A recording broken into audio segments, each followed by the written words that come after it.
Great. So let's welcome Lisa. Lisa. Fantastic. Thank you so much for that lovely intro. Lovely to be here. Hi. Thank you, Lisa. Feel, Thank you. feel that I've got big shoes to fill following on from everyone else before. It's been lovely to see. Thank you so much for having me. As I said, I'm from Building Futures. We are an employment support service in Buckinghamshire. We support people over the age of 15. Personally, I support people over the age of 18, but the service as a whole supports people over the age of 15. As I said, I put together just a few hints and tips for your CVs and cover letters to help you get that job interview, because that's what we're all trying to do. So like I said, a little bit about myself. My name's Lisa Johnson. I'm an employment support advisor with the Building Futures project, and my personal background is in psychology and coaching and mentoring. Like I said, the Building Futures is for individuals over the age of 15 across Buckinghamshire. We do also support people in the surrounding villages, as long as when face-to-face work is allowed to happen, you're able to come into Buckinghamshire to meet with the support workers. And the whole goal of Building Futures is to help people towards their employment goals, be that working on career planning, helping access further educational training, working on CVs, job applications, pretty much anything.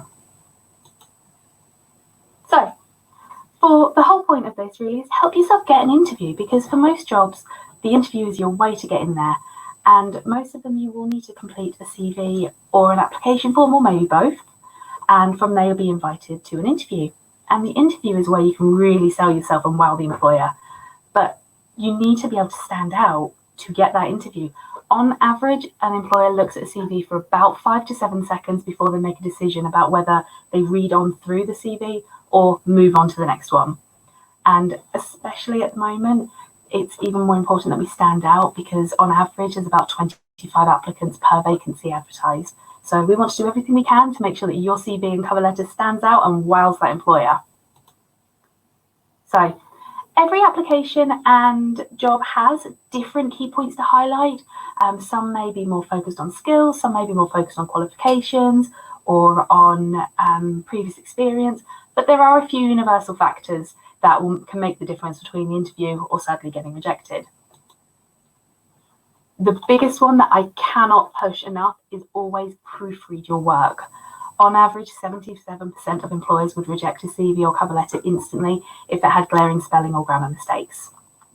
And that might seem quite harsh, but in sort of today's technology society, where we have spell checker in Word, in a WordPad, in whatever processing service you use, there's spell checker. So employers are a bit harsh on that one, because there's no real excuse to have the spelling wrong, because Word gives you that red squiggly line to say that there's something wrong there. Also, always tailor your CV and cover letter. It is so easy to just get in the habit of sending out the same CV and generic cover letter to everyone. However, employers can tell that that's what's just going on. If you've sent the same CV and cover letter to everyone, they can see that you've just gone through a job application site and hit apply, apply, apply. Even just tailoring the cover letter to reference the job and company, rather than being, I'm interested in the customer service role at your company, to, I'm interested in your customer advisor position at X company. That really does make the difference. And tailoring the CV so that your personal statement and skills, experience, etc. really reflects on what the job wants, it can help so much. And so many big companies will use automatic software that will filter through applications and kick out those that don't meet the criteria. So showing that you've read the job description and highlighting those points that they want can help skip that filtering software. And it also really shows that you've done your research. And in your CV and cover letter, if you explain why you want to work for that company specifically, it shows the drive and enthusiasm. The other one might seem a bit odd, but 35% of employers would reject a CV if it had an unprofessional email address. And in a perfect world, employers wouldn't care about the email address. But if they see something that raises a few alarm bells, then unfortunately they might reject it. I mean, all of us, if not all of us, most of us will look back on our first email address and laugh. Mine, as I put on the screen, was lissa.dolphin at a provider that no longer exists. So when applying for a job, make sure you've got a neutral email address. There's nothing wrong with going on Gmail, Hotmail, Outlook, and creating a job email address. Typically something quite neutral like firstname.surname or firstname.hobby if you have quite a common surname. Things like that are quite okay. But if you have something like Ms. Trouble at email provider, that's not going to go down very well. And always know who you're applying to. I fully appreciate that we apply for so many jobs, so it can be difficult to keep track. So keeping down just a little note on your phone, on a piece of paper, of at this company you've applied for this job, at this company you've applied for that job. Because if a company calls and say, oh yeah, we're calling from X job, and you've got no idea what it is you've applied to with them, doesn't go down very well. Some employers would be understanding on it, but not all, and that's not really a risk we want to take. And it does make you sound more professional and interested if you can remember who it is you've applied to, even if it takes you a moment to look through your notepad and go, oh yes, I remember I applied for such and such job. Sounds like you know what you're doing. My last big tip on it really is to show that you are a person. In your CV, always include some hobbies and interests. It shows to the employer that you are a well-rounded individual. You can pull out transferable skills. If you're an avid gardener, for example, you can pull out skills like time management, strategy and planning, because you have to plan your garden and plant things when it's the right time so that it will come out and the flowers will bloom correctly. If you are a gamer, things like team management, leadership, strategy, planning, organization. There's so much that you can pull out of a hobby that you spend your weekend doing. I would say though, be mindful not to include anything that's particularly controversial or could clash with the company you're applying for.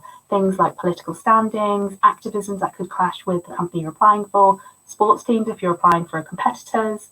Naturally, if it's something that is near and dear and true to who you are as a person, then yes, do include it, because you're not really going to be applying for something that clashes with your near and dear morals and ethics and whatnot. But if it's things like a sports club or politics, and you're not going for a political role, maybe keep it out of your CV so you don't put that unconscious bias on the employer. So those are my few main hints and tips. A little bit about Building Futures. So like I said, we support individuals from 15 and up in the Bucks area. Like I said, I support people from 18 and up, but we do have key workers who support from 15 and up. As a service, we work with individuals on a one-to-one basis to help them to progress towards their employment goals, be that getting a job, progressing into training or education, or to a place where someone's comfortable job searching independently. Typically, the support lasts for about 6 months. Can be quicker if we achieve what we're looking to achieve quicker. Can be longer if it takes a bit longer, but that's sort of our average. We do things like working on CVs, cover letter writing, job searching and applications, accessing training, applying for educational programs. We can help find volunteer work and work experience, practice interviews, access things like confidence building courses, and so much more. I run a peer support group that we do once a month with my service users. Other organisations that work with the project may have their own things that go on. We do a lot. There's very little that we say actually no, we can't do. We're not legal advocates, so we can't go to interviews or to formal meetings, but we can speak to you before an interview and do a run through, speak to you after to see how things went after it. We're here to be a helping hand, not to do everything for you, but to help you do it yourself. And yeah, that's sort of a little bit of it from me, just opening up to questions. My contact details are on there. Though I'm a Building Futures employment support worker, I am also employed through Bucks Mind. So my email address is lissa.johnson@bucksmind.org.uk. If you wanted to contact the Building Futures team directly, the email address, telephone number and website for them is on there. Like I said, our main criteria is that someone be for Building Futures over the age of 15, or for myself over the age of 18 in the Bucks area and currently not in any form of employment. Other than that, don't have many criteria. We will do our best to support everyone. There's a lot of key workers on the project, each with their own individual sort of niche areas and interests. So working at a mental health charity, Bucks Mind, my area is mental health.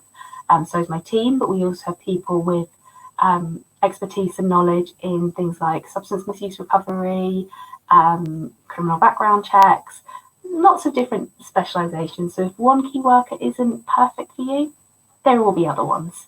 So by all means, if you wanted to join the project, please do get in contact either with myself or with the Building Futures team. If I'm not the perfect person for you, we can pass on to someone who is. And yeah, that's about it from me. I think Baz should be back in a moment, hopefully, and open up to any questions or comments. And I am back, Lisa. You called me and I'm here. That was a great presentation. Lisa. Fantastic. Thank you so much. All these tips and guidance, I hope, young people are going to find it very useful. We got great feedback for you. Fihi has said proofreading is so key. I always ask someone else to review my CV too. We are always so self-critical, and a friend can help you to really sell your skills and experience. And that's so true, isn't Absolutely. it? Absolutely. And if you don't have a friend available to read through it, the things like Grammarly or even Google Translate, copying and pasting it into something that reads it out can help you hear it in a different way and hear perhaps grammar mistakes or where a sentence doesn't flow as well. Because I think we're all guilty of it. When you've looked at a piece of work for so long, you can't see the difference in the words. So having another pair of eyes or a bit of software to read it out makes such a difference. I agree absolutely. Sharon has said, can you recommend any CV templates that are online? Oh, absolutely. There's things like Indeed and Read have a number of CV templates. Depending on the area you're going into, they might be different. So things quite creative industries might want a different style to things like customer service. They have different focuses. But things, job search websites like Read, Total Jobs, Indeed, they tend to have a lot of templates pre-made for the different industries, but you don't have to stick to them. I'll admit my first CV came from my school's template, different formats myself. So if you find a template you love, amazing, you can stick with it, but there's nothing wrong with tailoring it around and fiddling about with it a bit. Absolutely. And Joanne has asked, how do I apply for assistance? So in terms of sort of the employment support service assistance, just getting in contact with myself or the Building Futures team. On the Building Futures website, there is a self-referral form, but also just getting in contact and we can send a referral form back to be filled in to go from there. That is great. Thank you so much. All great stuff. How to build a great CV and do's and don'ts we learned from Lisa. Thank you so much, Lisa, for being with us today. And I'm sure young people will advantage of of your support and services. Thank you, and I'll get in touch with you again. Have a really good day. Fantastic. Thank you so much for having me. Take care, everyone.